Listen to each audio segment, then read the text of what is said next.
What stood out to me about the data is the partisan breakdown, right? You would normally assume that public satisfaction with the country's direction is highly correlated with political party, which is to say, when a Republican's in the White House, you expect to see Republicans fairly satisfied with how things are going. And I think that's, for much of the last few years, that's what we've largely seen.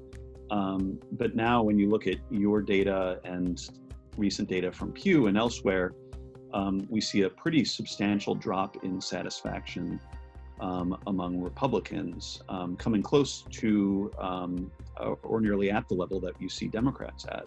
The Pew Research Center recently released some data that showed Republican satisfaction with how the country's going, dropping from something like 55% to 19%, which was close to where independents were at, which was around 12%, and Democrats at 7%.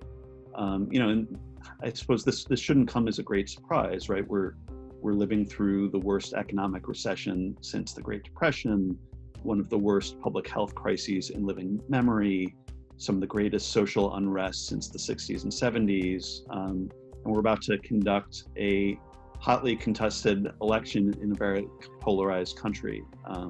So maybe not super surprising, but certainly not a great sign for Donald Trump about 4 months out from Election Day. We've been looking for the past 3 years at public attitudes towards democracy, towards alternatives to democracy, and we found some pretty stark findings, right? To put it bluntly, we found that our democracy is far more vulnerable than any of us would like to admit. While the vast majority of Americans believe in democracy, we see at least 3 worrying trends in our research.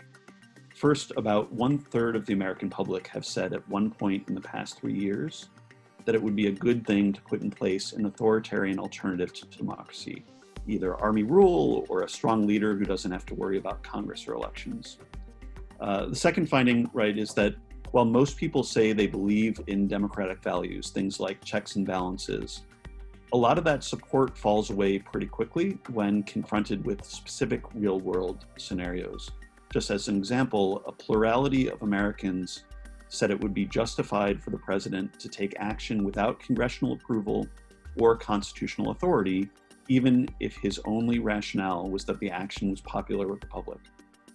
But finally, and most concerning, a substantial portion of the public appears to be quite open to invalidating the results of the 2020 election if their side loses. And a worrying minority says that political violence would be justified if the other side wins the White House.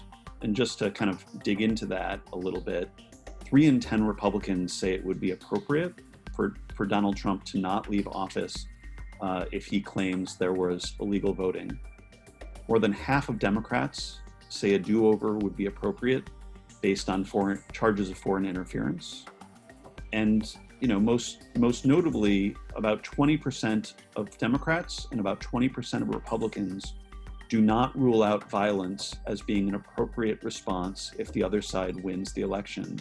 And 10% say that, in fact, violence would be quite appropriate, quite justified if the other side wins.